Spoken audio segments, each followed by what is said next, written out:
Pode falar de mais um episódio de Loki.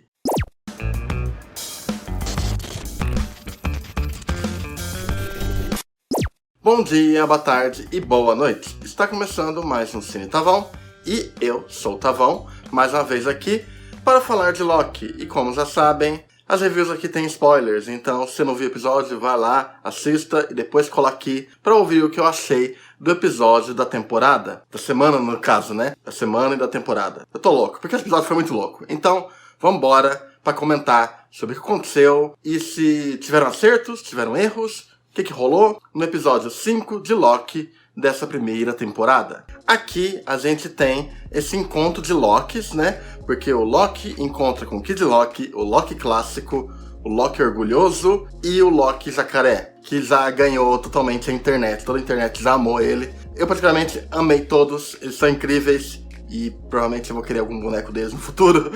Mas, então, enquanto tá rolando isso, tá rolando toda essa pressão ali da Sylvie em cima da chefe, né, da AVT ali, por conta de tudo que descobriu no último episódio, de que era uma farsa, os Guardiões do Tempo, e aí é revelado ali que ela também quer saber quem está no comando realmente, porque ela descobriu isso e ela meio que tava, vamos dizer assim, mantendo as aparências, bom, é o que ela diz, né, e aí conforme eles vão investigando, descobrem que o Loki foi parar no vazio, e aí ela também se desintegra ali. E ao fazer isso, ela chega lá no vazio, um local completamente distópico, cheio de coisas que foram apagadas, não dá realmente para apagar totalmente, né, alguém da realidade. Você pode relocar a pessoa para esse vazio, onde cedo ou tarde é consumida pelo Alioth, que é uma entidade desse limbo temporal, uma entidade dos quadrinhos, um pouco esquecida atualmente, e aqui relembrada, introduzida no MCU.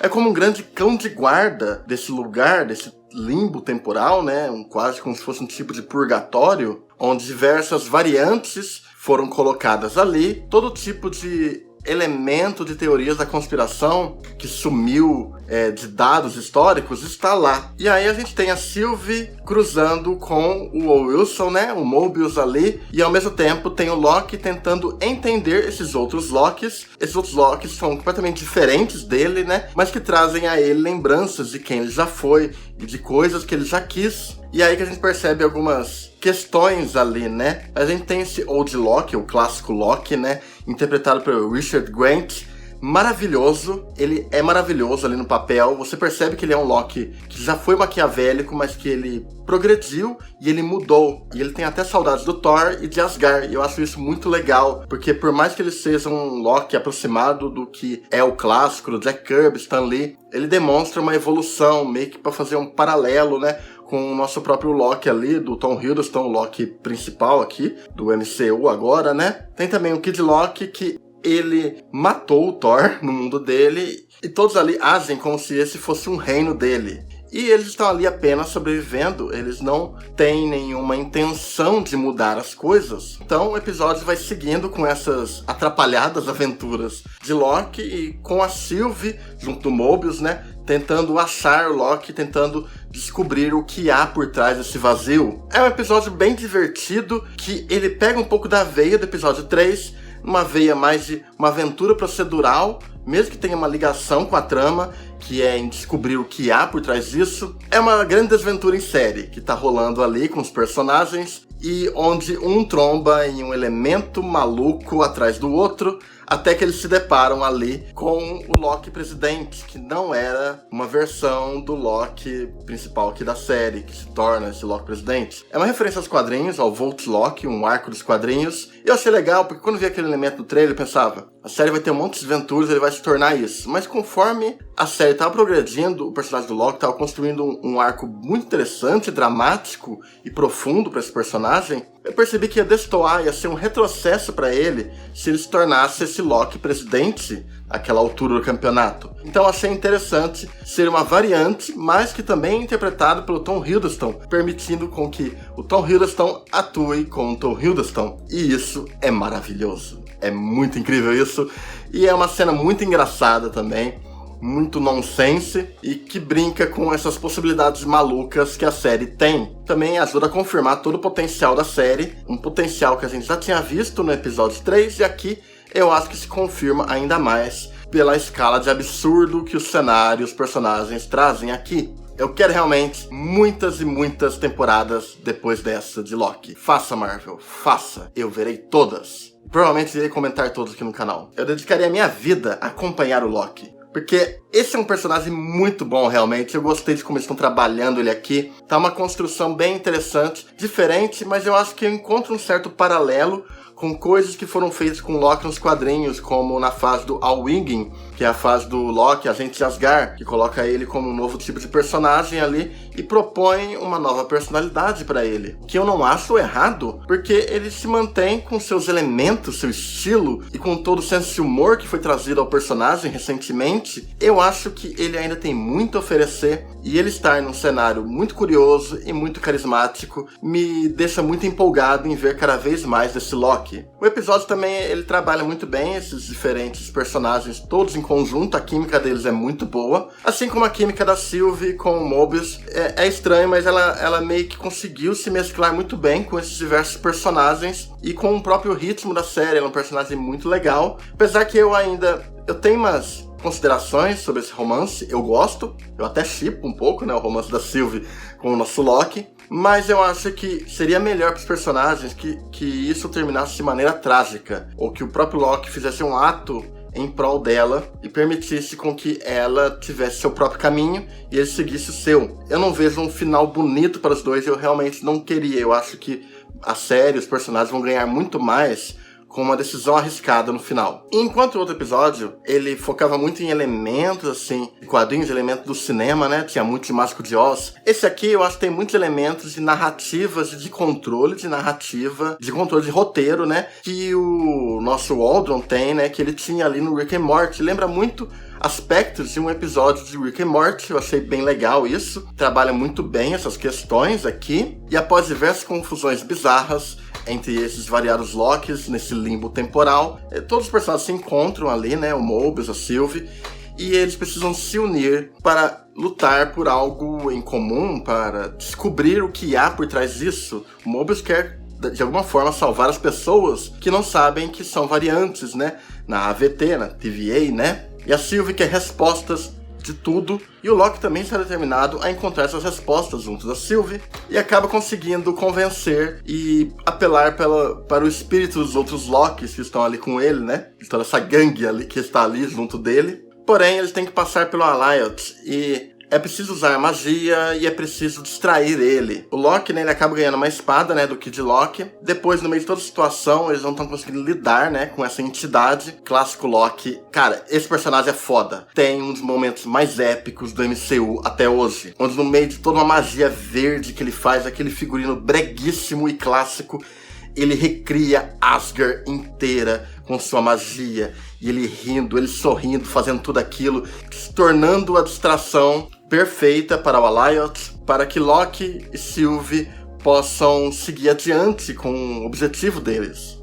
É lindo, cara. Eu fiquei muito emocionado. O Richard Grant se entregou totalmente a esse papel, mesmo tendo pouquíssimo tempo ali. Eu espero que de alguma forma ele volte, que o Loki de alguma forma apague tudo que a AVT fez, depois de chegar, né, na grande verdade sobre tudo. Porque, nossa, foi fantástico a adição que eles trouxeram pra série. É uma distorção de caminho, mas é uma distorção consciente que faz bem pra série isso.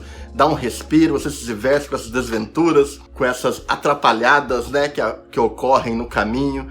Eu gostei, foi foda, divertido. Cara, muito bom ver quando a série sabe o que tá fazendo. E aí temos o Loki e a Sylvie encontrando ali uma abertura, né? O vazio faz uma porta ali, né? Meio que ele se abre ali, né? Toda uma redoma mágica. E aí a gente vê no meio do cosmos uma mansão. E aí o episódio acaba e aí que me pegou uma coisa que eu não tinha percebido antes. Essa série, de certa forma, ela lembra muito quadrinhos do Journey into Mystery. Fui me tocar disso ali. Que eram quadrinhos de ficção científica e terror, que rolava muito com a Marvel, numa época que eles não estavam fazendo heróis. São esquecidos, né? A estética, a ideia do universo, da forma como mergulha nesse mundo, se assemelha muito a essas HQs para mim. Por isso que eu não concordo tanto com o parecer do Doctor Who. Para mim parece mais essas HQs específicas e os filmes pelos quais o Waldron e a Kit Harington estão se inspirando, né? filmes de Brasil, Blade Runner, me lembram muito mais desses aspectos, tem mais a ver com esses filmes e essas inspirações, livros como Douglas Adams, essas coisas. Eu acho que tem mais a ver com isso e até com esses quadrinhos aí que eu comentei. Inclusive o episódio ele tem um título de Journey into Mystery, que é uma referência tanto a essas HQs, como ao fato que uma das primeiras edições do Thor foi no Journey into Mystery. Tem também o título do Fear Itself, de uma saga Marvel, que é um título que introduz o Kid Loki, então pode ter a ver.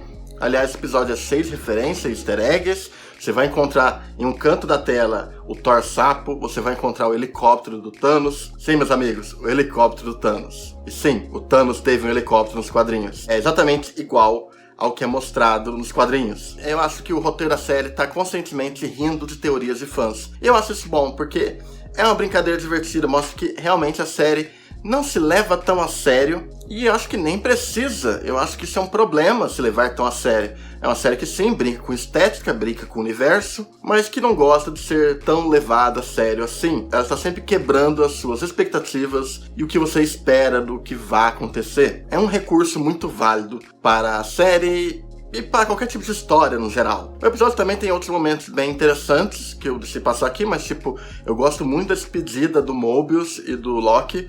Eu lacrimejei aqui, foi foda, cara. Foi muito foda isso. Eu gosto dessa relação que foi criada. Tem também pequenos momentos ali do Loki se conectando com esses Locks, tendo uma vergonha alheia, mas também tendo uma certa conexão com o que ele é ou com o que ele já foi e também com o que ele pode ser. Ele traz muito questionamento sobre o que ele poderia ser no futuro, sobre o potencial do Loki. É isso que ele traz. E é muito bom ele ter sido colocado aqui. Isso deve ter um peso muito grande para o personagem a partir de agora. Há também uma certa progressão, né, na relação ali da Sylvie com o Loki. Só que você compreende ainda que o Loki é apaixonado nela, que está com essa conexão com ela, mas eu ainda não sinto essa conexão dela com ele. Parece muito mais um carinho de amiga ou uma empatia do que um romance. Eu não me surpreenderia se ele chegasse nessa mansão, nesse local bizarro, e aí, lá nesse local bizarro, tivesse alguém ali, talvez até mesmo um outro Loki, né, vilão,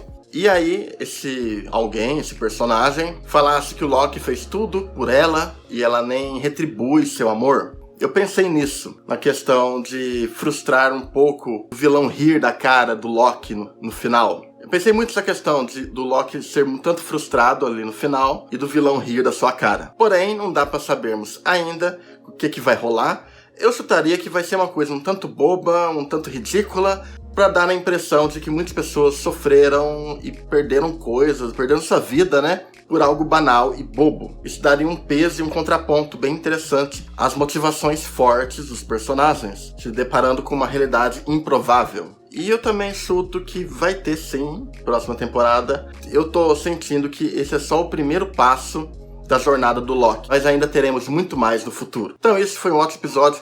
Eu me diverti demais, foi muito divertido, muito interessante. Eu gostei dessas relações, de como progrediram a trama. E já preparou todo o cenário para as resoluções e revelações do episódio final. Então é isso, espero que tenham gostado aqui do vídeo, minha review. Se gostou, dê o like, se inscreva no canal e aguardem pela review do último episódio da temporada de Loki. Confirmem logo uma segunda temporada, Marvel. Eu imploro. Então é isso, até mais e falou!